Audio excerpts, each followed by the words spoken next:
नमस्कार दोस्तों, आज से हम शुरू कर रहे हैं आर ओ के जो प्रीवियस ईयर के क्वेश्चन हैं, जो कि महत्वपूर्ण हैं, जो कि आपके एग्जाम के लिए, जो एग्जाम 27 जुलाई 2025 को होने वाला है, उस एग्जाम के लिए ये प्रीवियस ईयर के क्वेश्चन इसमें सम्मिलित हैं।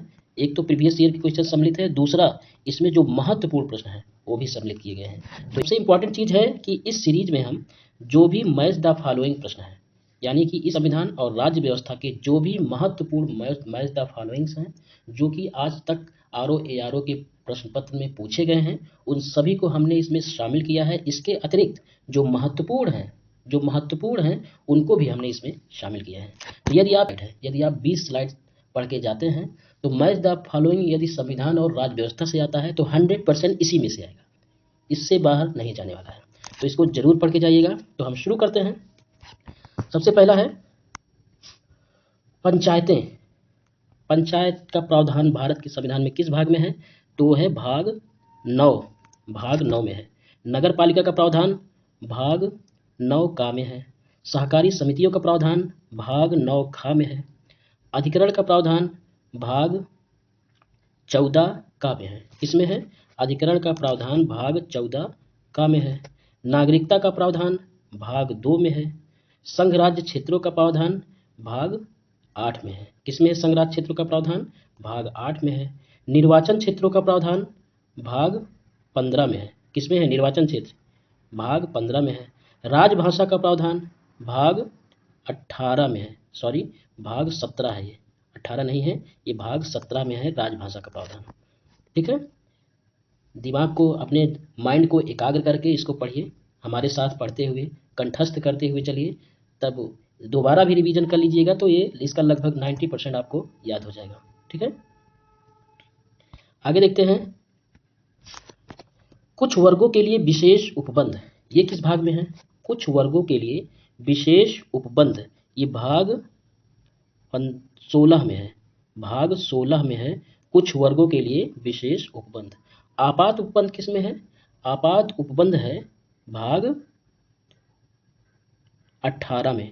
भाग 18 में आपात उपबंध का प्रावधान है। संघ राज्य और समवर्ती सूची किस अनुसूची में है? संघ राज्य और समवर्ती सूची, जो संघ सूची है, राज्य सूची है, समवर्ती सूची, इनका प्रावधान भारतीय संविधान के किस अनुसूची में है? वो है 7वीं अनुसूची में है। किस अनुसूची में है? 7वीं अनुसूची में। भाषाएं जो भी 22 भाषाएं हैं भारत के संविधान में, वो किस अनुसूची में है? वो है 8वीं अनुसूची में। भाषाएं 8वीं अनुसूची में दी गई हैं। आगे देखते हैं। कुछ अधिनियमों का विधि मान्यकरण, कुछ अधिनियमों का विधि मान्यकरण, ये किस अनुसूची में है? 9वीं अनुसूची में। अगला है दल परिवर्तन के आधार पर निर्भरता। दल परिवर्तन का प्रावधान किस अनुसूची में है? 10वीं अनुसूची में है, दल परिवर्तन के आधार पर निर्भरता। विधायी शक्तियों का वितरण, ये है 7वीं अनुसूची में है। संघ और राज्य क्षेत्र के बारे में जो उपबंध किए गए हैं, ये किस अनुसूची में है? संघ और राज्य क्षेत्र के बारे में उपबंध 1ली अनुसूची में है। ठीक है, आगे देखते हैं। नगर पालिकाओं के कार्य किस अनुसूची में है? 12वीं अनुसूची में है। नगर पालिकाओं के कार्य 12वीं अनुसूची में है। भूमि सुधार और अन्य कानून, ये किस अनुसूची में है? 9वीं अनुसूची में है। ये इंपॉर्टेंट है, इसको जरूर याद कर लीजिएगा। भूमि सुधार और अन्य कानून, ये है 9वीं अनुसूची में। पंचायत का प्रावधान किस अनुसूची में है? 11वीं अनुसूची में है। यानी 11वीं अनुसूची में पंचायत को डाला गया और 12वीं अनुसूची में नगर पालिकाओं को रखा गया। राज्यसभा में स्थान के लिए आवंटन किस अनुसूची में है? 4थी अनुसूची में है। राज्यसभा में स्थान के लिए आवंटन, ये 4थी अनुसूची में है। अब इसके आगे देखते हैं। कुछ राज्य हैं और उसका स्थापना वर्ग उसके सामने दिया गया है, यानी कि जो राज्य हैं उनकी स्थापना किस वर्ष हुई थी। सबसे पहले है नागालैंड। नागालैंड की स्थापना कब हुई थी? 1963, याद रखिएगा। 1 दिसंबर यदि भूल भी जाएगा तो कोई दिक्कत नहीं है, लेकिन 1963 में नागालैंड की स्थापना हुई। मेघालय की स्थापना कब हुई थी? 1972 में मेघालय की स्थापना हुई। सिक्किम की स्थापना 1975 में हुई। 16 मई 1975 को सिक्किम की स्थापना हुई। अरुणाचल प्रदेश की स्थापना कब हुई? 1987 में अरुणाचल प्रदेश की स्थापना हुई। आगे है झारखंड कब बना? झारखंड सन 2000 में बना और झारखंड के साथ ही छत्तीसगढ़ बना था, CHH। ठीक है, और उत्तराखंड भी झारखंड के साथ ही बना था। ये तीनों राज्य एक साथ बनाए गए थे। झारखंड जो है ये बिहार से अलग करके बनाया गया था, छत्तीसगढ़ मध्य प्रदेश से अलग करके बनाया गया था तथा उत्तराखंड यूपी से अलग करके बनाया गया था। अगला है तेलंगाना। तेलंगाना का गठन 2014 में किया गया, ये आंध्र प्रदेश से अलग करके बनाया गया था। अगला है असम। असम का गठन स्थापना वर्ष क्या है? 26 जनवरी 1950 असम का स्थापना वर्ष है। पंजाब का स्थापना वर्ष भी 26 जनवरी 1950 है। हिमाचल प्रदेश का स्थापना वर्ष उससे एक दिन पहले यानी 25 जनवरी 1950 को हिमाचल प्रदेश का स्थापना वर्ष है। इसके अतिरिक्त है पश्चिम बंगाल का स्थापना वर्ष भी 26 जनवरी 1950 ही है। यदि हम पूछें आंध्र प्रदेश का स्थापना वर्ष तो ये इंपॉर्टेंट है, क्योंकि आंध्र प्रदेश की स्थापना जो हुई थी भाषाई आधार पर इसका गठन किया गया था, यानी भाषा के आधार पर इसको एक अलग राज्य का दर्जा मिला था। वो कब मिला था? वो मिला था 1953 में। ठीक है, अब हम आगे देखते हैं। आगे है अस्पृश्यता का अंत। अस्पृश्यता का अंत कब हुआ था? किस अनुच्छेद में अस्पृश्यता का अंत का प्रावधान है? अनुच्छेद 17 में अस्पृश्यता के अंत का प्रावधान है। कुछ दशाओं में गिरफ्तारी और निरोध से संरक्षण है। ये किस अनुच्छेद में दिया गया है? गिरफ्तारी और निरोध से संरक्षण अनुच्छेद 22 में दिया गया है। धर्म की स्वतंत्रता का प्रावधान अनुच्छेद 25 में है।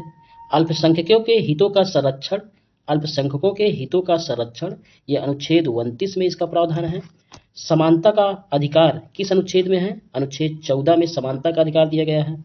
भाषण और अभिव्यक्ति की स्वतंत्रता ये अनुच्छेद 19 में इसका प्रावधान है। जीवन और व्यक्तिगत स्वतंत्रता इसका प्रावधान अनुच्छेद 21 में है और इसी के साथ 21 का प्रावधान किया गया है, जिसमें शिक्षा के अधिकार को संवैधानिक अधिकार का दर्जा दिया गया। ठीक है, शिक्षा का अधिकार। अगला है संवैधानिक उपचारों का अधिकार। इसका प्रावधान अनुच्छेद 32 में है। संवैधानिक उपचारों का अधिकार इसका प्रावधान अनुच्छेद 32 में है। अब हम आगे देखते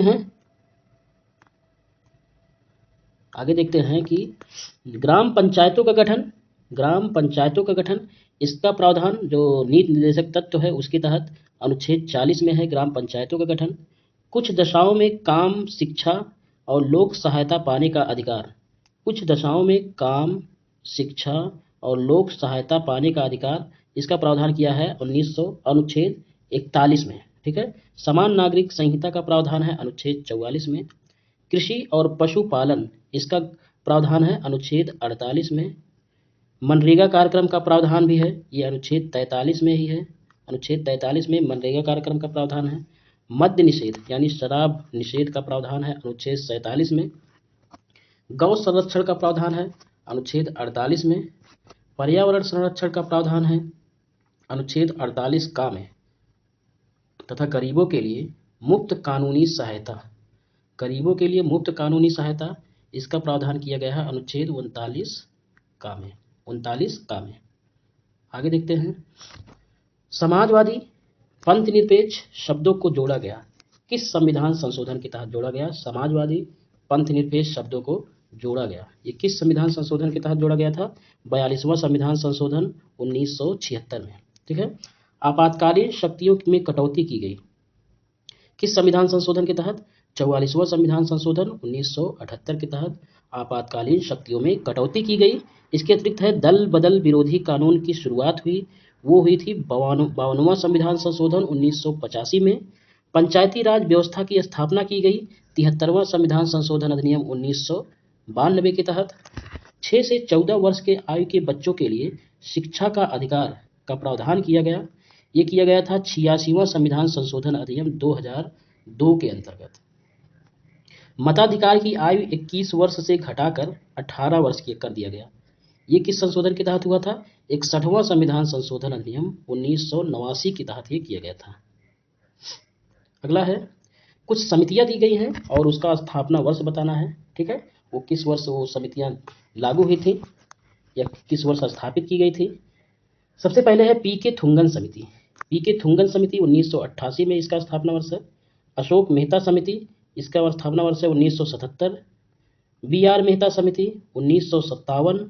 बी आर मेहता यानी बलवंत राय मेहता, ये 2 बार हो गया है बी आर मेहता, तो ये सेम ही है। बी आर मेहता 1957 या बलवंत राय मेहता 1957, ये दोनों सेम ही है। एल एम सिंघवी समिति ये है 1986। एल एम सिंघवी समिति ये कब शुरू हुई थी?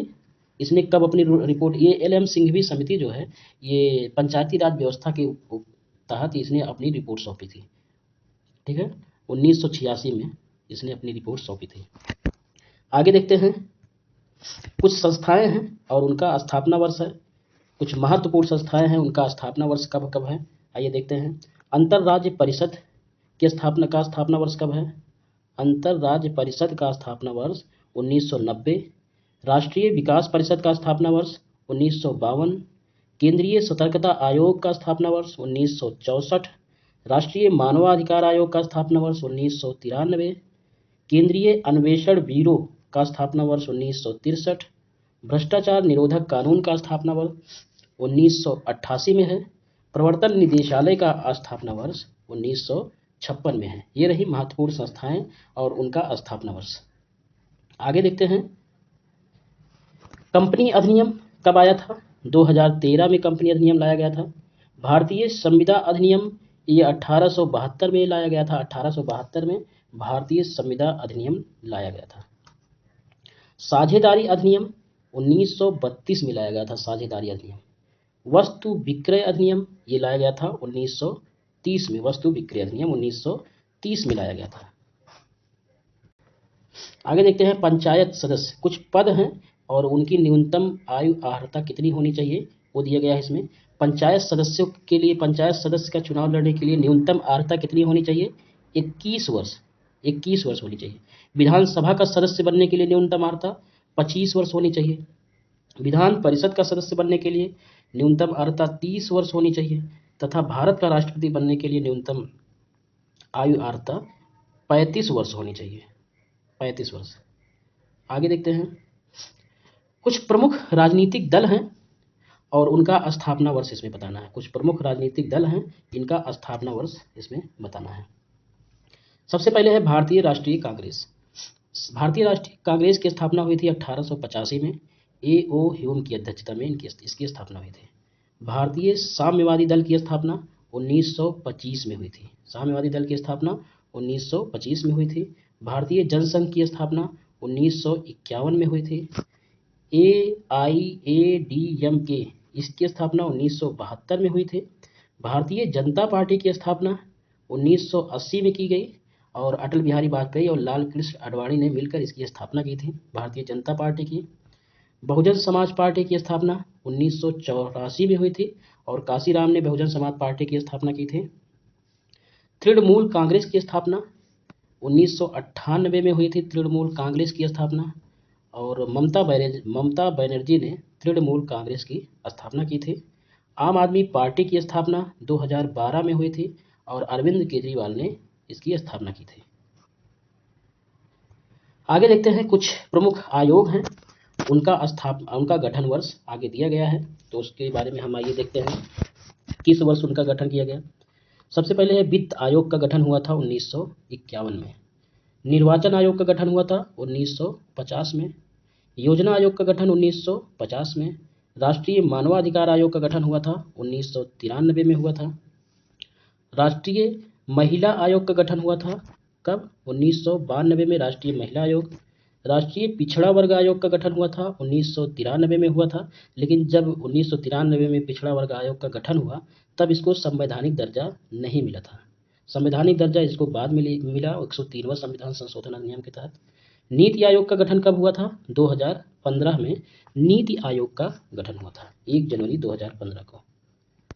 आगे देखते हैं, अब आगे है कि कुछ महत्वपूर्ण अनुच्छेद हैं जो कि 1 से लेकर 395 अनुच्छेदों के बीच में कुछ महत्वपूर्ण अनुच्छेद हैं जो अक्सर एग्जाम में पूछे जाते हैं और एग्जाम की दृष्टि से जो सबसे इम्पोर्टेंट है वही हम इनमें चर्चा करेंगे, ठीक है। तो आइए शुरुआत करते हैं। सबसे पहला है अनुच्छेद 3। अनुच्छेद 3 में प्रावधान है नए राज्यों का गठन। नए राज्यों का गठन का प्रावधान अनुच्छेद 3 में है। आगे है अनुच्छेद 16। अनुच्छेद 16 में सार्वजनिक रोजगार में अवसर की समानता, इसका प्रावधान है अनुच्छेद 16 में। अनुच्छेद 19 में वाक स्वतंत्रता दी गई है, ठीक है। वाक और अभिव्यक्ति की स्वतंत्रता ये अनुच्छेद 19 में दी गई है। अनुच्छेद 21 ये कहता है कि शिक्षा का अधिकार, सभी के लिए शिक्षा का अधिकार होगा, ठीक है। 6 से 14 वर्ष की आयु के बच्चों के लिए निःशुल्क शिक्षा का अधिकार होगा। ये अनुच्छेद 21A कहता है। अनुच्छेद 23 बाल श्रम का निषेध करता है। अनुच्छेद 23। अनुच्छेद 24 कहता है कि कारखानों में जो बच्चे हैं, जो 14 वर्ष से कम आयु के बच्चे हैं, उनको यदि कारखानों में कार्य कराया जाता है उनसे, तो उसके लिए दंड का प्रावधान किया गया है। अनुच्छेद 26 कहता है कि धार्मिक मामलों के प्रबंधन की स्वतंत्रता होगी। धार्मिक मामलों के प्रबंधन की स्वतंत्रता, इसका प्रावधान अनुच्छेद 26 में है। अनुच्छेद 45 कहता है कि बच्चों के लिए निःशुल्क और अनिवार्य शिक्षा उपलब्ध कराई जाएगी। ये अनुच्छेद 45 में इसका प्रावधान है। अनुच्छेद 50 में क्या प्रावधान है कि न्यायपालिका को कार्यपालिका से अलग करना। ये प्रावधान अनुच्छेद 50 में है। अनुच्छेद 51 कहता है कि अंतर्राष्ट्रीय शांति और सुरक्षा को बढ़ावा देना। अंतर्राष्ट्रीय शांति और सुरक्षा को बढ़ावा देना, ऐसा प्रावधान अनुच्छेद 51 में है। ठीक है, आगे देखते हैं। अनुच्छेद 61 कहता है, अनुच्छेद 61 कहता है कि राष्ट्रपति पर महाभियोग लगाने की प्रक्रिया इसमें दी गई है। अनुच्छेद 61 में। अनुच्छेद 74 में मंत्रिपरिषद राष्ट्रपति को सलाह देने का अधिकार प्राप्त है। अनुच्छेद 74 के तहत मंत्रिपरिषद राष्ट्रपति को सलाह दे सकती है, ऐसा अधिकार अनुच्छेद 74 के तहत प्राप्त है। अनुच्छेद 76 कहता है कि भारत के लिए अटॉर्नी जनरल की नियुक्ति की जाएगी। अनुच्छेद 76 में, यानी कि अनुच्छेद 76 में अटॉर्नी जनरल की नियुक्ति का प्रावधान है। अनुच्छेद 79 में संसद का प्रावधान है। अनुच्छेद 80 में राज्यों की परिषद की संरचना का प्रावधान है, यानी राज्यसभा का प्रावधान है, राज्यसभा का प्रावधान अनुच्छेद 80 में। अनुच्छेद 81 में लोकसभा की संरचना, यानी लोकसभा का प्रावधान है। ठीक है। अनुच्छेद 85 संसद का सत्र, सत्रावसान, विघटन से संबंधित है। अनुच्छेद 85 संसद का सत्र, सत्रावसान तथा विघटन से संबंधित है। अनुच्छेद 108 सदनों की संयुक्त बैठक का प्रावधान, जो लोकसभा और राज्यसभा की संयुक्त बैठक होती है, उसका प्रावधान अनुच्छेद 108 में है।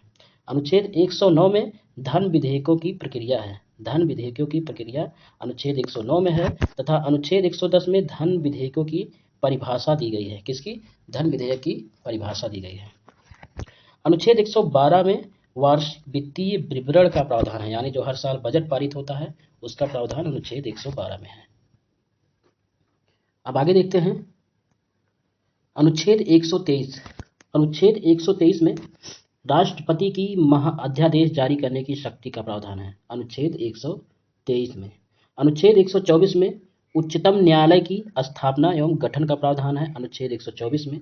अनुच्छेद 124A में राष्ट्रीय न्यायिक नियुक्ति आयोग के गठन का प्रावधान है, लेकिन इसको उच्चतम न्यायालय द्वारा इसको बाध्यता नहीं मिली, इसलिए इसको निरस्त कर दिया गया। अनुच्छेद 127। अनुच्छेद 127 के तहत तदर्थ न्यायाधीशों की नियुक्ति का प्रावधान है। अनुच्छेद 127 के तहत। अनुच्छेद 129 के तहत सुप्रीम कोर्ट रिकॉर्ड कोर्ट माना जाएगा, रिकॉर्ड कोर्ट है, यानी कि सुप्रीम कोर्ट अभिलेख का न्यायालय है, ऐसा प्रावधान अनुच्छेद 129 में है। अनुच्छेद 139 में सुप्रीम कोर्ट को रिट जारी करने की शक्ति प्राप्त है। अनुच्छेद 139 के तहत। अनुच्छेद 148 के तहत भारत के नियंत्रक एवं महालेखा परीक्षक का प्रावधान है। अनुच्छेद 153 के तहत राज्यों का राज्यपाल होगा, ऐसा प्रावधान किया गया है अनुच्छेद 153 के तहत। अनुच्छेद 161 के तहत राज्यपाल की क्षमादान की शक्ति का प्रावधान अनुच्छेद 161 के तहत है। अनुच्छेद 163 के तहत मंत्रिपरिषद जो है वो राज्यपाल को सलाह देने की शक्ति है, यानी मंत्रिपरिषद राज्यपाल को सलाह दे सकता है, ऐसा प्रावधान अनुच्छेद 163 के तहत किया गया है। आगे देखते हैं अनुच्छेद 170। अनुच्छेद 170 के तहत विधानसभा की संरचना का प्रावधान किया गया है। अनुच्छेद 171 के तहत विधान परिषदों की संरचना का प्रावधान किया गया है। अनुच्छेद 198 के तहत राज्य धन विधेयकों के संबंध में प्रक्रिया की गई है। अनुच्छेद 202 के तहत राज्यों का वार्षिक वित्तीय विवरण, यानी जो बजट पास होता है राज्य में, उसका प्रावधान अनुच्छेद 202 में किया गया है। अनुच्छेद 214 राज्यों के लिए उच्च न्यायालय की व्यवस्था की गई है, अनुच्छेद 214 के तहत। अनुच्छेद 215 के तहत उच्च न्यायालय अभिलेख का न्यायालय होगा, उच्च न्यायालय भी अभिलेख का न्यायालय होगा, ऐसा अनुच्छेद 215 में कहा गया है। अनुच्छेद 226 के तहत उच्च न्यायालय को रिट जारी करने की शक्ति प्राप्त है, अनुच्छेद 226 के तहत। अनुच्छेद 253 के तहत जिला न्यायाधीशों की नियुक्ति का प्रावधान किया गया है, अनुच्छेद 233 के तहत, अनुच्छेद 233 के तहत जिला न्यायाधीशों की नियुक्ति का प्रावधान किया गया है। अनुच्छेद 239 के तहत केंद्र शासित प्रदेशों के प्रशासन का प्रावधान किया गया है। अनुच्छेद 239 के तहत केंद्र शासित प्रदेशों के प्रशासन का प्रावधान किया गया है। अनुच्छेद 243 ए के तहत, अनुच्छेद 243 ए से 243 ओ तक ग्राम सभा पंचायतों का संविधान, संरचना, चुनाव, शक्तियां, अवधि आदि का प्रावधान अनुच्छेद 243 ए से 243 ओ तक इसका प्रावधान किया गया है। ठीक है, आगे देखते हैं। अनुच्छेद 243 पी से 243 जेड जी तक, 243 पी से 243 जेड जी तक नगर पालिकाओं का प्रावधान करता है, नगर पालिकाओं का प्रावधान करता है। अगला है अनुच्छेद 243 जेड एच से 243 जेड टी तक सहकारी समितियों का प्रावधान किया गया है। सहकारी समितियों का प्रावधान अनुच्छेद 243 जेड एच से जेड टी तक किया गया है। अगला है अनुच्छेद 244 में अनुसूचित जाति और अनुसूचित जनजातियों के क्षेत्रों का प्रशासन का प्रावधान किया गया है। अनुच्छेद 244 में, अनुच्छेद 249 में राष्ट्रीय हित में राज्य सूची के किसी भी मामले में संसद की कानून बनाने की शक्ति, ये मोस्ट इम्पॉर्टेंट है। अनुच्छेद 249 के अंतर्गत राष्ट्रीय हित में राज्य सूची के किसी भी विषय पर संसद की कानून बनाने की शक्ति का प्रावधान किया गया है। अनुच्छेद 262 के तहत अंतर्राज्यीय नदियों से संबंधित विवादों का न्याय निर्णयन, ये अनुच्छेद 262 के तहत इसका प्रावधान है। अनुच्छेद 263 क्या कहता है? अंतर्राज्यीय परिषद की स्थापना का प्रावधान अनुच्छेद 263 के तहत है। आगे देखते हैं अनुच्छेद 266। अनुच्छेद 266 के तहत भारत और राज्यों की संचित निधि और लोक लेखा निधि का प्रावधान है। किसका? संचित निधि और लोक लेखा निधि का प्रावधान अनुच्छेद 266 के तहत है। अनुच्छेद 267 के तहत आकस्मिक निधि का प्रावधान है अनुच्छेद 267 के तहत। अनुच्छेद 280 वित्त आयोग का प्रावधान है अनुच्छेद 280 में। अनुच्छेद 300A इसमें संपत्ति के अधिकार का प्रावधान है। ठीक है, जो अधिकार पहले मूल अधिकार था उसको हटा के, मूल अधिकार की श्रेणी से हटा के उसको विधिक अधिकार बना दिया गया और उसको अनुच्छेद 300A में लाकर रख दिया गया। अगला है अनुच्छेद 312 अखिल भारतीय सेवाएं स्थापित करना, इसका प्रावधान अनुच्छेद 312 में है। अनुच्छेद 315 के तहत संघ और राज्यों के लिए लोक सेवा आयोग की स्थापना, यह अनुच्छेद 315 में इसका प्रावधान है। अनुच्छेद 323A में प्रशासनिक न्यायाधिकरण का प्रावधान है, प्रशासनिक न्यायाधिकरण। 323B में अन्य मामलों के लिए ट्रिब्यूनल का प्रावधान है। अगला है अनुच्छेद 324 में चुनाव आयोग का प्रावधान किया गया है अनुच्छेद 324 में। हम आगे देखते हैं अनुच्छेद 330। अनुच्छेद 330 के तहत लोकसभा में SC/ST, लोकसभा में अनुसूचित जाति अनुसूचित जनजाति के सीटों का आरक्षण का प्रावधान है अनुच्छेद 330 के तहत। अनुच्छेद 332 के तहत विधानसभा में अनुसूचित जाति अनुसूचित जनजाति के तहत सीटों का प्रावधान किया गया है विधानसभा में। अनुच्छेद 338 के तहत राष्ट्रीय अनुसूचित जाति आयोग की स्थापना का प्रावधान है तथा अनुच्छेद 338A के तहत अनुसूचित जनजाति आयोग की स्थापना का प्रावधान है अनुच्छेद 338A के तहत, तथा अनुच्छेद 338B के तहत राष्ट्रीय पिछड़ा वर्ग आयोग की स्थापना का प्रावधान किया गया है। आगे है कि अनुच्छेद 341 अनुसूचित जाति से संबंधित है, 342 अनुसूचित जनजाति से संबंधित है तथा 342A सामाजिक व शैक्षणिक रूप से पिछड़े वर्गों के लिए संबंधित है अनुच्छेद 342A। अनुच्छेद 343 में संघ की राजभाषा का प्रावधान किया गया है, यह भी इम्पोर्टेंट है। अनुच्छेद 343 में संघ की राजभाषा का प्रावधान किया गया है। आगे देखते हैं अनुच्छेद 352 में आपातकाल की घोषणा का प्रावधान किया गया है तथा अनुच्छेद 356 में राज्यों में संवैधानिक तंत्र की विफलता का प्रावधान किया गया है तथा अनुच्छेद 360 में वित्तीय आपातकाल का प्रावधान किया गया है। ठीक है, अनुच्छेद 352 आपातकाल का घोषणा, 356 जिसको बोलते हैं राष्ट्रपति शासन या संवैधानिक तंत्र की विफलता। अनुच्छेद 360 में वित्तीय आपातकाल का प्रावधान किया गया है।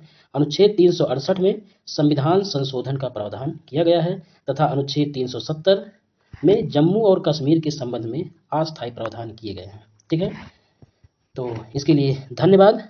यदि आपको ये वीडियो अच्छा लगे तो इसको लाइक कीजिए, सब्सक्राइब कीजिए। यदि आपको इस वीडियो की यदि आपको पीडीएफ चाहिए तो आप नीचे टेलीग्राम लिंक हम डिस्क्रिप्शन में डाल देंगे या व्हाट्सअप लिंक डाल देंगे डिस्क्रिप्शन में, वहाँ से जाके आप आसानी से ज्वाइन करके पीडीएफ प्राप्त कर सकते हैं। या अधिक जानकारी के लिए आप हमारे मोबाइल नंबर पर कांटेक्ट कर सकते हैं। तो मिलते हैं इसी प्रकार के अगले वीडियो में, तब तक के लिए जय हिंद, जय भारत।